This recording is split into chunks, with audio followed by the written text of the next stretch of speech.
dancer pulled into the service station with friends Saturday around 11 p.m. after a day at the beach. Sibley was dancing as they filled up the car. Got out the car, dancing a bit. Once again, they both vogue and was probably voguing.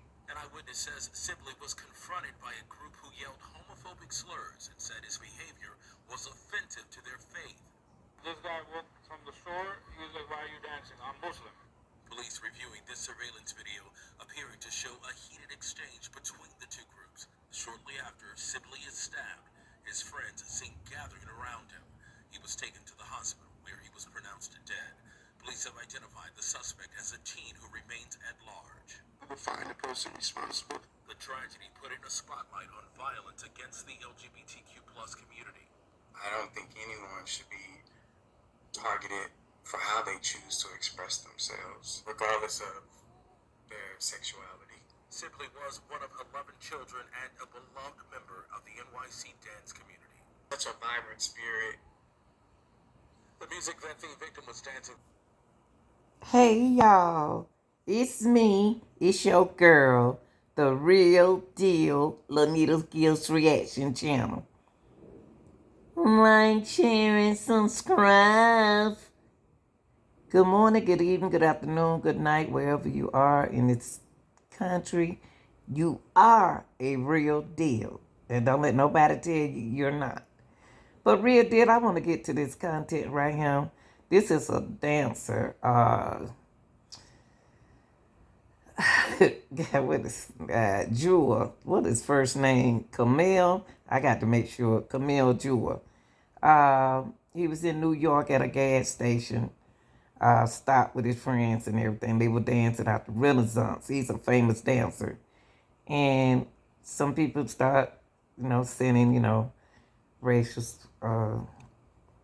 slurs to him because he's in the anti-gay community. Minding their business and having a good time. And he was killed.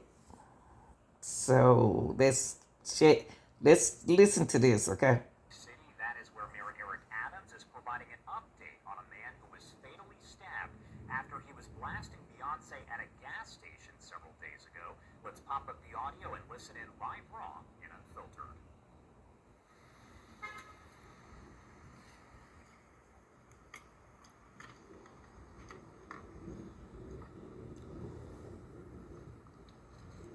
Thank you. I'm going to say good afternoon, but in fact, there's nothing good about the reason that we are gathered here to just express our heartfelt condolences to the O'Shea's family. 28-year-old young man. He could be my son. And oftentimes when you have incidents like this, you reflect outside of your professional status and move to your personal status. Parents lost a child to something clearly that was a hate crime. And I want to thank the New York City Police Department. Chief Kenny, who's here, will give an overview of the apprehension of the perpetrator involved. And it should be important to point out that apprehension took place because everyday New Yorkers contributed basic information we needed to identify and to apprehend. And the issue itself made an attempt to give the impression that it came from hate from the Muslim community towards the LGBTQ plus community. That was in fact not true. These are both important communities in the city of New York. They contribute to the community. Both communities I have worked with on so many occasions, and both are against any level of hate.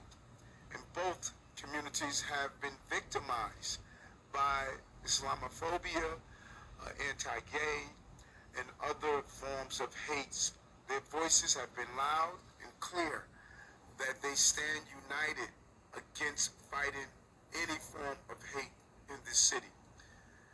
Young O'Shea was a dancer, dancing to one of our iconic artists, BEYONCE.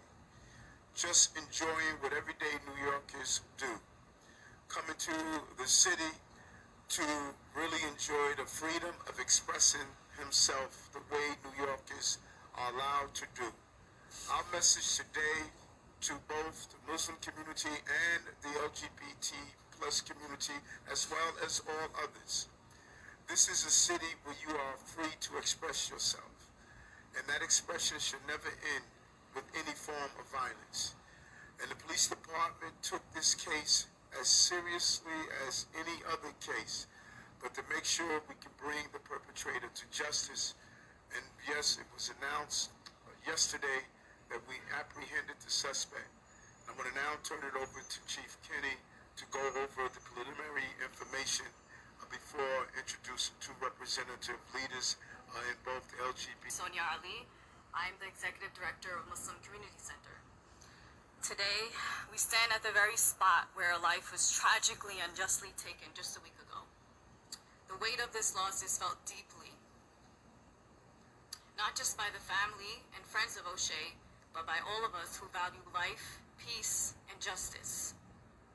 At the gates of Harvard Law School, there's a verse from the Quran inscribed that reads, "O you who believe, stand out firmly for justice, as witnesses to God, even as against yourselves, or your parents, or your kin, whether it be against rich or poor. For God can best protect both." This verse serves as a testament to the universal value of justice, a principle that is deeply embedded in the teachings of Islam. As Muslims, we believe that justice is one of the most valuable traits one can possess. The sanctity of life is paramount, and the Quran states in chapter 5, verse 32, "Whoever kills a soul unjustly, it is as though he had killed all mankind. And whoever saves a life, it is as though he had saved all mankind." The tragic death of O'Shea is a stark reminder of the former. As Muslims, we are commanded to stand up for justice, even if it means standing against our own selves. We unequivocally condemn the unjust murder of O'Shea. Such acts are amongst the greatest forms of injustice one can commit.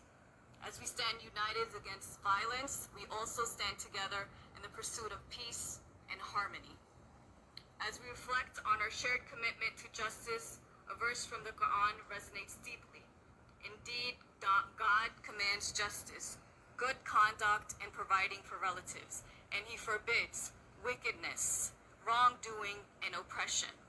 He admonishes you, so perhaps you will be mindful. This verse serves as a universal call to action, emphasizing the importance of justice, goodness, and kinship.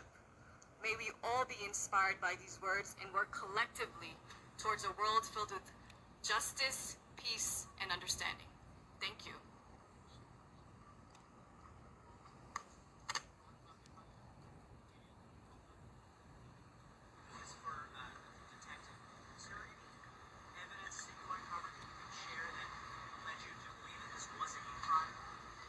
Just based on the statements of the group in general, we have a lot of anti-gay statements and a lot of derogatory statements being made anti-black from the group and from the So, Finn, when the community, the agencies, and the apparatus is put in place that really corner people in, they traditionally turn themselves in. They turn themselves in. That's the byproduct of the coordination of the community and our local entities. So it wasn't as though it was just someone turned themselves in because it was out of the goodness of their heart. It was out of the proper investigation and coordination that led no other thing to do but to turn yourself in. Okay, y'all. Like I said, he was minding his young man was minding his business. He with the LGBTQ community, and he's a dancer from Philly. He was stabbed to death in a possible hate crime case. Let's take a look at this. Insist his death was a hate crime, and police are investigating that as a possibility. His friend Otis Pena, who was with him the night he died,